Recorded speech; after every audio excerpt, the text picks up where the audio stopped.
আজকের দিনটা 1 April. April fool কি আর বানাবো, নিজেরাই ডেলিকার ডেলি এপ্রিল ফুল বনে যাচ্ছি। এই দেখুন না, ছোটোবেলায় মা বলতো কিছু বলবো না, আয় পাশে, বকবো না, আয় পাশে, সেই ধরে মারতো বকতো।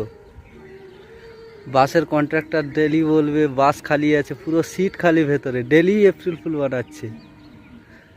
দর্জি জামা কাপড় কাটাতে গিয়ে ছোট বা বড় যদি হয়, আপনার কাছেই তো এইটাই ফিটিং হবে, এইটাই সব থেকে পারফেক্ট সাইজ, আপনি ভুলভাল দেখছেন। ছোটোবেলায় জিজ্ঞেস করতো বড় হয়ে কি হবি, ডাক্তার, ইঞ্জিনিয়ার, মাস্টার, কিন্তু সেই সময়ের সাথে সাথে সেই ছোটোখাটো চাকরি দেখেই করতে হচ্ছে। বলো, ডেলি না ডেলি আমরা এপ্রিল ফুল বনে যাচ্ছি না? তাহলে নিজেরাই ডেলি বোকা বানিয়ে দিচ্ছি। ডেলি বলছি আর আধা ঘন্টা পর, কাল থেকে খুব পড়বো, আর আধা ঘন্টা ফোন ঘেটে নিই, তারপরেই শুয়ে যাব। আর আধা ঘন্টা বলতে বলতে রাত 2, 3